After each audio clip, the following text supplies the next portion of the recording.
कल का दिन बहुत ही खास होने वाला है क्योंकि कल हिंदुओं समुदाय का चैत्र नवरात्रि शुरू हो रहे हैं और मुस्लिमों समुदाय का रमजान का महीना शुरू हो रहा है। एक ही दिन में दो खास और बड़े त्योहार का आरंभ हो रहा है। रमजान की बात करें तो मुस्लिम समुदाय के लिए ये सबसे बड़ा और पाक पवित्र महीना माना जाता है। ये चांद की लुका छिपी पर निर्भर करता है। आइए जानते हैं रमजान की खास जानकारी। जैसे कि हम जानते हैं कि रमजान के पूरे महीने में लोग अल्लाह की इबादत करते हैं और रोजा रखते हैं। इस पूरे महीने मुसलमान सूर्योदय के बाद और सूर्यास्त के पहले अन्न पानी ग्रहण नहीं करते।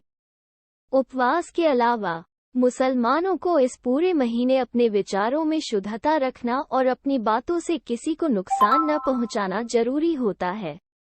इस पूरे महीने शरीर की शुद्धता का विशेष ध्यान रखा जाता है।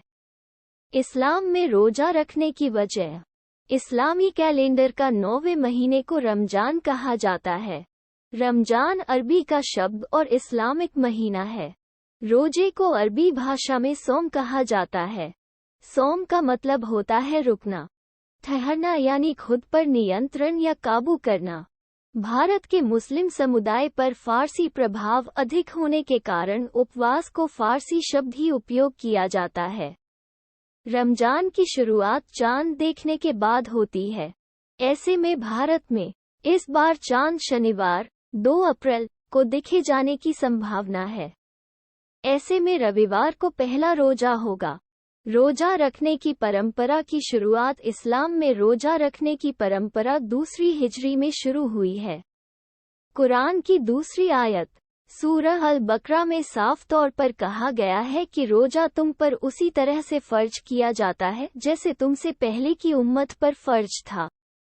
मुहम्मद साहब मक्के से हिजरत प्रवासन कर मदीना पहुंचने के 1 साल के बाद मुसलमानों को रोजा रखने का हुक्म आया।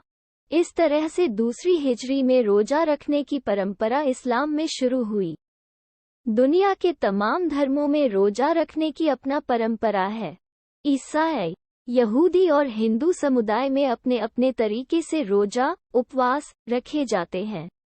रमजान की अहमियत इस पाक महीने में अल्लाह जन्नत के दरवाजे खोल देता है व दोज़ख के दरवाजों को बंद कर देता है, वहीं शैतान को कैद कर लेता है।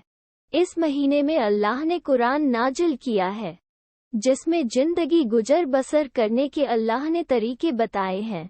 नफल काम करने पर अल्लाह फर्ज अदा करने का सवाब और फर्ज अदा करने पर 70 फर्जों का सवाब देता है।